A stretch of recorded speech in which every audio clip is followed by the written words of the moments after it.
I'm headed back over to the job from Thursday, where we started to set the 3 systems. Got to wire in a duct smoke detector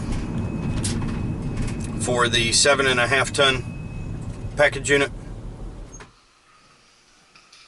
Alright, so we're going to take in low voltage power, and then we're going to give ourselves a normally closed circuit.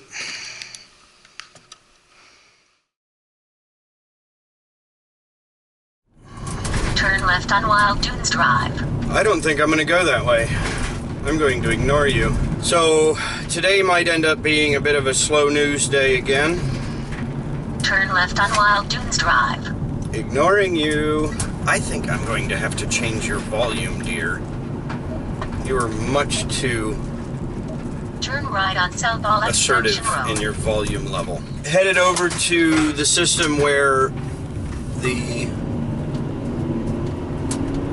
condensate pump was failed and the vent or the inducer drain was plugged with sand.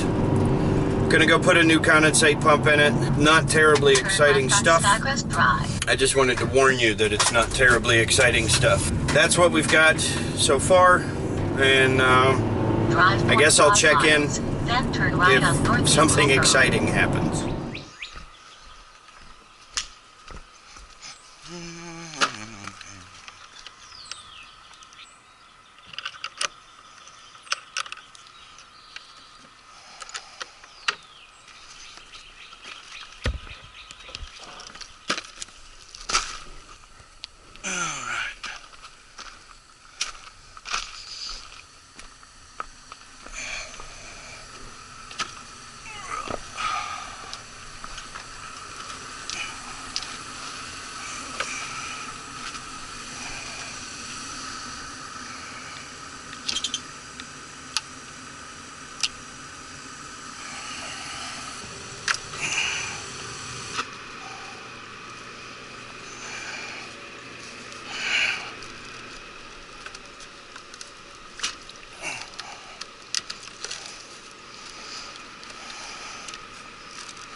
That sucker hasn't worked in a minute.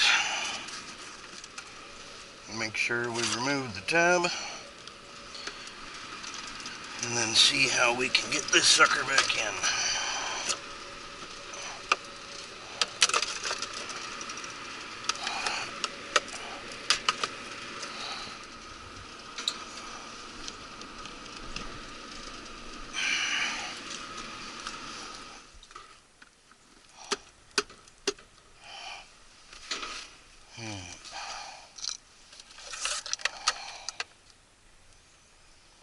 Gonna see if I can find some kind of a water container so I can test that pump, make sure it's actually working. I'm gonna go ahead and date this. It's actually 3, 10, 15. I'm gonna go test it.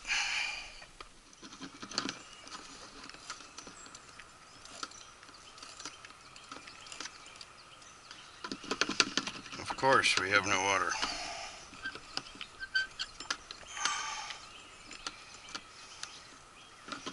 Well, I guess we have no water to test it, so we'll just call it good.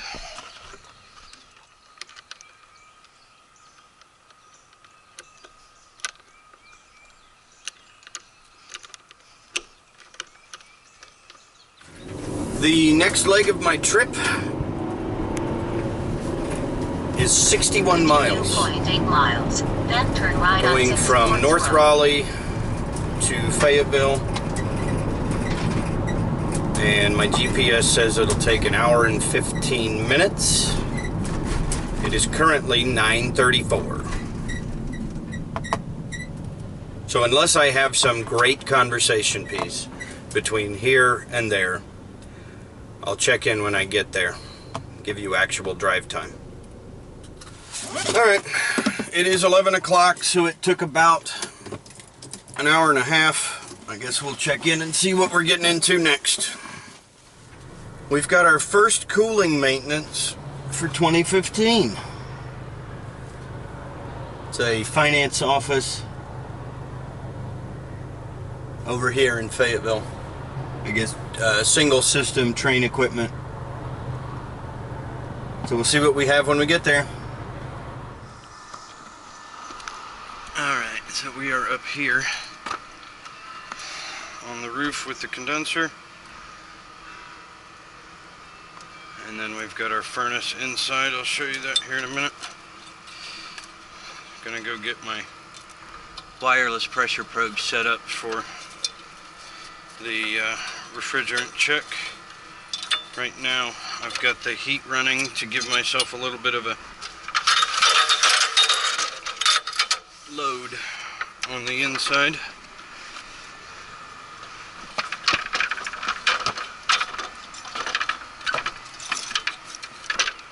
So there's our beautiful condenser. That's a beauty, isn't it?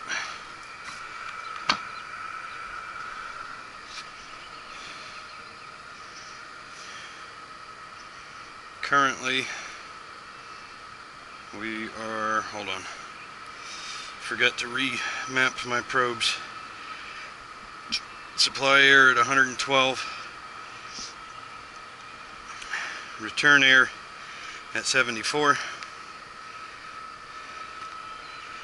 Go ahead and get set up here to read our pressures. The coil's in really good shape. We're gonna go for discharge line on the repeater, as well as outdoor ambient, and then we'll go high pressure and low pressure.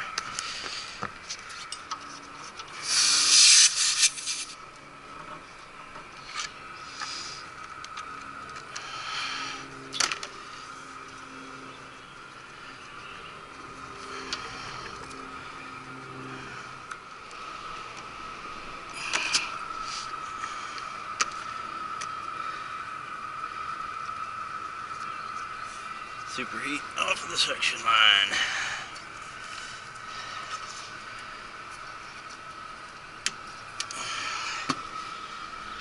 Alright, so we're ready for that. We got temperature probes in the ducts, like I said.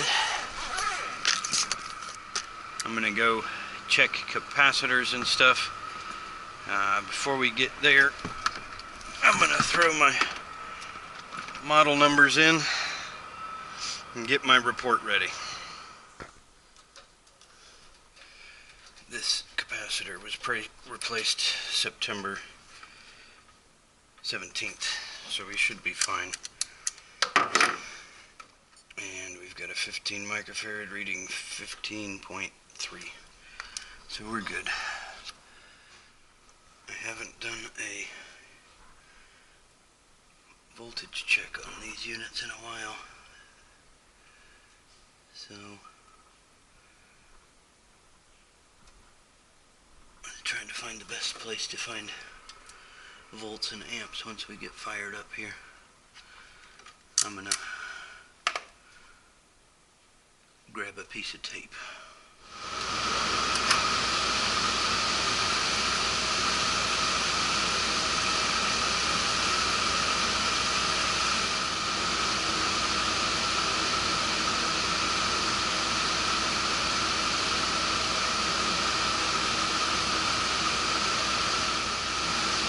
We're going to let it run for a while and see how it stabilizes.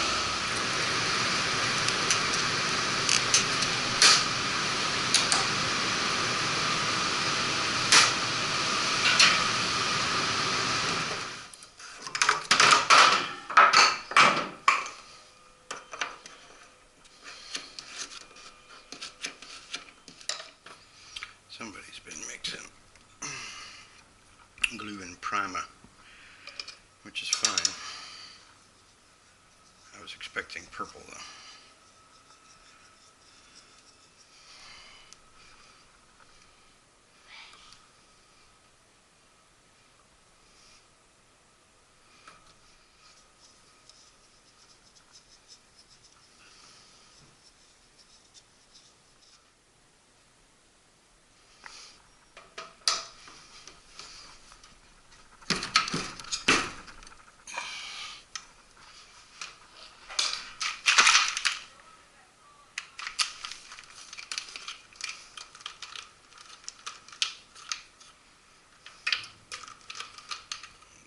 Ourselves a couple of pan tabs.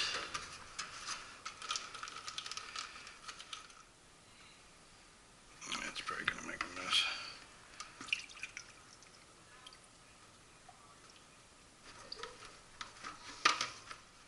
Alright, so that's that. Coil is clean.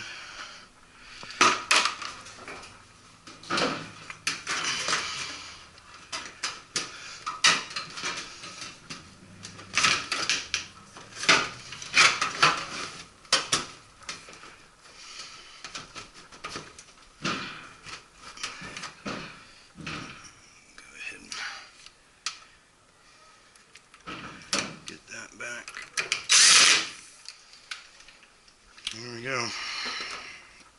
We're going to need a fresh filter, as that one is obviously dirty. I think I might run out of day in the life videos to make unless I start just recording even the most mundane of things. Continue 0.1 miles, then turn right on Person Street. Some of you wouldn't care, but recording mundane things and then having to edit mundane things, just, I don't know, it sucks. Turn right on Person Street. So, I don't know how this is gonna go as the summer comes. I may end up having to record service calls and just skip all the maintenance. It just gets old. Drive 0.7 miles. You know what I then mean? Turn left on Northeastern Boulevard. I'm sure you do. Got another maintenance. Next. So here I am saying that maintenance is boring and there's no point in shooting video. So I didn't. Turns out that system was completely out of refrigerant. I actually couldn't find a leak. I couldn't find an audible leak, let's put it that way. I got a screaming leak detection on the reversing valve portion of the system, and everything in that vicinity was soaked with oil. I fully expected to put a little bit of pressure in it and end up hearing the stupid thing leaking out. But that's not what happened. It is an old Carrier 50YQ 2.5 ton heat pump. Ancient, not very clean. The blower wheel's dirty. The coil's clean. Both the coils, indoor, outdoor. Other than maintenance, the property owner will not do any repairs unless they're absolutely broke down necessary. I would wager, and I think you guys would agree, that a impacted blower wheel is an absolutely necessary cleaning. When it runs and blows, it's hard to convince people of that. The next one I'm headed to is a new system. Said it was started up last Friday. I don't know if that is this past Friday or the Friday before. If it's this past Friday, then it's not even 5 days old. Saturday, Sunday, Monday, Tuesday. Yeah, it would be 5 days old, roughly. Said it's not heating correctly. Not 100% sure what exactly that means, but the home is not occupied yet. It is a new construction home, so there's nobody staying there, and the only time that anybody would notice anything would be whenever they stopped by to do a walkthrough or something. So I don't recall whether I would have started that system or not. Continue 0.7 But miles. I guess we'll find out when we get there. So, the system just ran for a few minutes and cut out for a split second and then came back on. I haven't had a chance to actually look at anything, but to run for just a few minutes and then turn back and turn on again seems a little odd. The system was apparently started up recently, and I don't have enough information yet to just like that. See that? And then it'll probably cut right back on again. So something's definitely odd, and running like that would definitely keep it from heating properly. Question is, what is making it run like that? Get our iConnect on, fire up the application.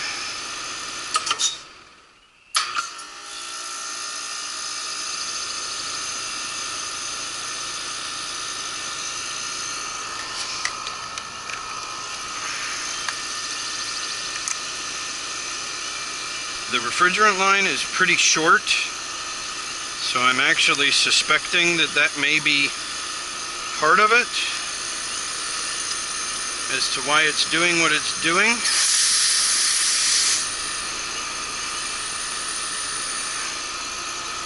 But without having any data yet, we don't know. Yeah, 571 psi. Definitely something's not right. That's open.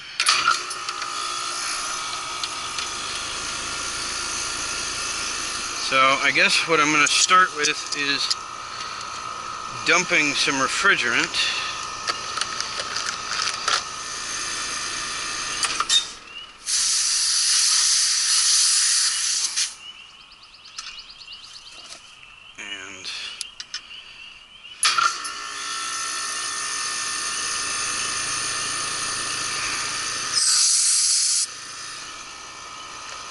We're going to do that by tying in a T so we can get a pressure.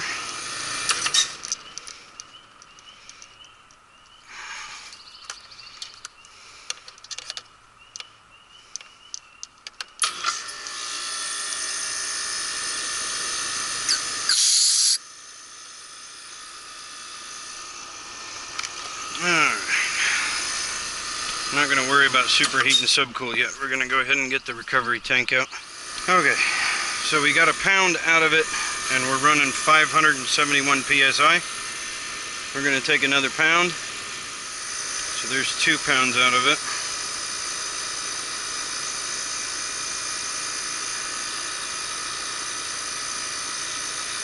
$555, huh? Subcooling of 33. So we know we're doing really, really good. And a superheat of 27. We're going to dump another pound. I can always put it back in if I end up too far. We're 3 pounds out. I'm going to go get return and supply temperatures. We have got an EcoJ Smart Zone 2-zoner, 2-zone dampers, static pressure control, and both zones are calling, but we've got a partially open bypass. We've got our bypass completely closed now. I guess we're gonna have to recheck the whole thing. As far as setup goes, we look to be proper. Let's check our stat type. 1 is heat pump, 2 is heat pump. High limit is 120, low limit is 48. I'm going to take that to 45. I was going to say let's go check our pressures, but there are the pressures. 458 head pressure, 30 degrees of subcooling. With everything wide open, that's definitely not supposed to happen. So I'm going to dump some more refrigerant. Nice, they just painted this door. That's lovely. Just painted the door. Awesome. 4 pounds out. We've got a return air of 78 degrees and an outdoor ambient of 73. I'm gonna go switch it to air conditioning because I think we've got plenty of room to run it in cooling if we're running a 78 degree return. And at these temperatures, 78 degrees and 73 degrees outside, we've got no good positive data to base this off of. So run inside and switch the thermostats to air conditioning. Okay, so we're running in cooling. We're running a 17 degree subcooling with a 55 degree superheat. Definitely not good. 17 degrees of subcooling would indicate that we are still overcharged, where a 55 degree superheat would indicate that we are grossly undercharged. So there's got to be some other explanation. I think the obvious explanation is that something is not working properly, but with a subcooling where it is, I don't know. I'm kind of at a loss to be certain. I know that the blower is running, but that would not cause a high superheat if the blower wasn't running. The strange thing is that the conditions we saw outside indicated gross overcharge, just absolutely insane overcharge.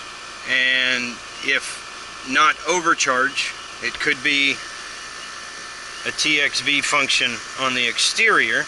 I guess I'm gonna have to crack that air handler open and see what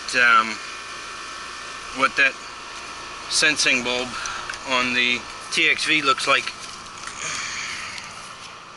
I think we just tripped our load limit. Yeah, we just tripped our load limit temperature on the air handler. Well, it's not a refrigerant charge issue, or my subcooling would not be excessive and my superheat excessive at the same time. We don't have any issues with the refrigerant piping. I do see some indication of heat on that TXV sensing bulb, but as far as that condenser goes, I really couldn't be 100% certain that there is anything wrong until the evaporator runs properly. Okay. I'm going to call this one that can't be resolved immediately. The system is acting like our indoor TXV is foul, and it's kind of also acting like the outdoor TXV is improper. I was really hoping that we would be able to adjust the bypass to get the system to stop bypassing so much and be able to resolve it that way. But it does not look like that is an option. At this point, let's see, zone 2 is the bonus room, which is on the 2nd floor, and zone 1 is the 1st floor. So I'm going to manually close the bonus room damper. So the bonus room damper is closing, and then I'm going to adjust the bypass to try to stay somewhat closed, because we don't want a full wide open damper. Okay, so that's kind of modulating a small opening. I'm going to open the bonus room back up again and close off the 1st floor. So the bypass is closed. We're going to close the 1st floor zone and see if we can find a happy medium between the two zones calling We're already bypassing way too much. That means we're gonna keep that bypass completely closed when the first floor zone calls, probably. I really don't want that bypass to be fully closed when the first floor zone calls, but I also don't want it wide open when the second floor bonus room calls. I should be taking static pressure. I'm gonna go kill the condenser so that it will run fan speed as if the condenser is running without dropping the temperature below the cold limit. And then I guess I'm gonna go check the air noise level at the bonus room. 2 registers, 3, 4, 5, 6, 7. Got 7 registers. That should be our return. Everything up here is 12-inch. Do we have 2 cubes up here? Or what is that? I guess I could climb up there and confirm. But that's got to be our return. The one going horizontally.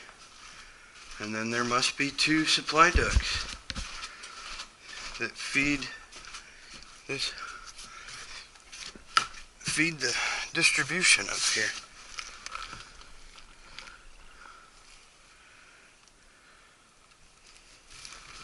Yeah.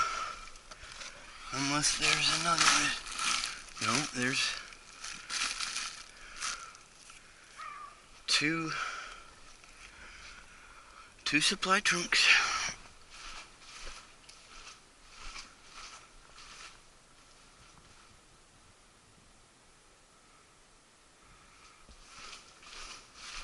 So the air noise up here to me is not bad.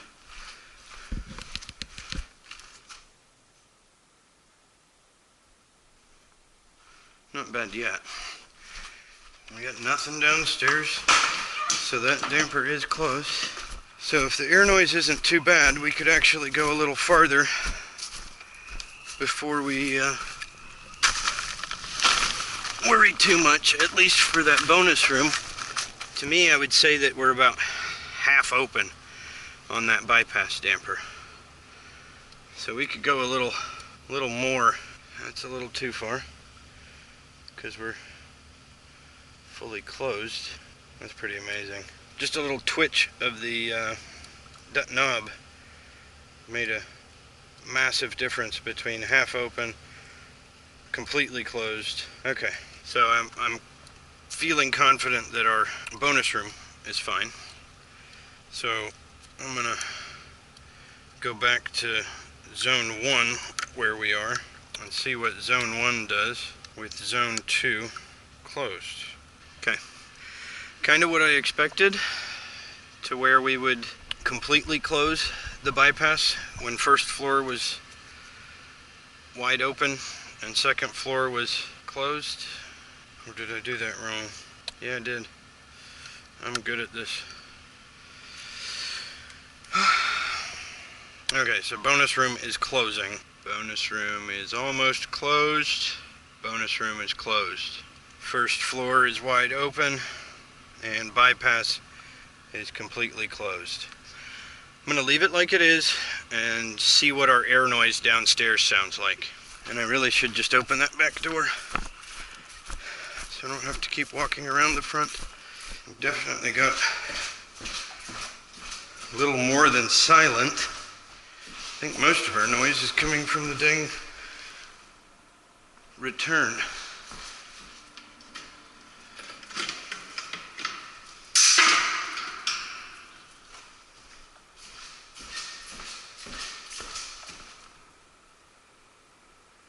None of these registers are screaming.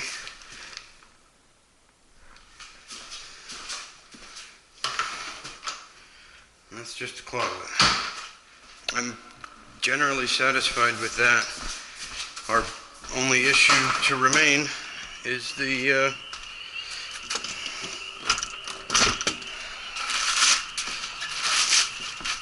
refrigerant issue.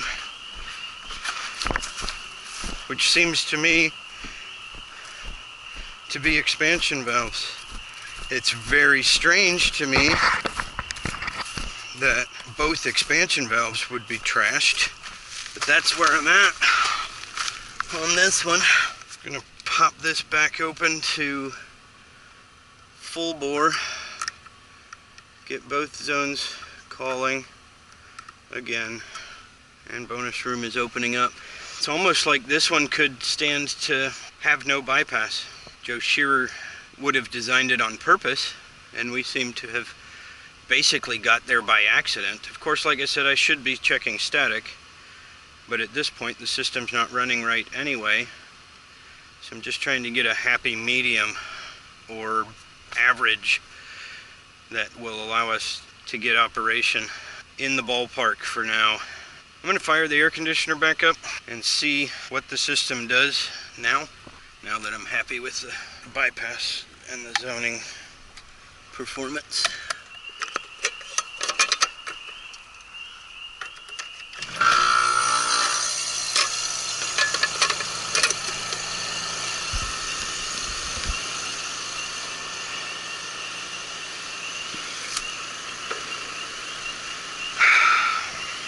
.73 outdoor temperature.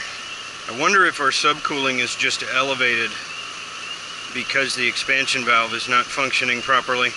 Elevated subcooling because it's stacking it up and not allowing it to flow, which gives us a high superheat. Seems logical to me. I'm going to go ahead and pull the reversing valve just to see what it does in heating.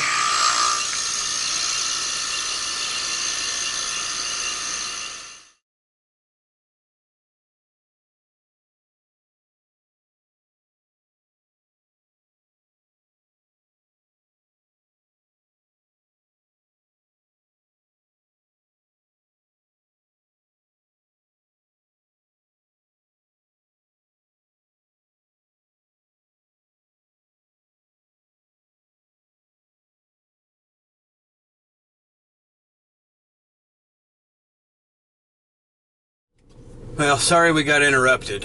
An old work buddy of mine stopped by and wanted to take a chat. So the consensus on that unit is that we're going to start with an indoor TXV. There is evidence that the suction line got hot and the sensing bulb for that TXV was not removed during the brazing. So that's where we're going to start. By the time we get a TXV, a couple days probably, at least, it'll be probably too warm to check the heating performance. So we'll end up having to just get the charge on cooling and confirm that the outdoor TXV is working later on. Our forecast doesn't show cold weather for a while, so it'll be a matter of wait and see. Anyway, I'm on call again tonight, so I may end up getting something later on, but if not, thanks for watching. Like, subscribe, comment, share, and we'll see you on the next video. Peace.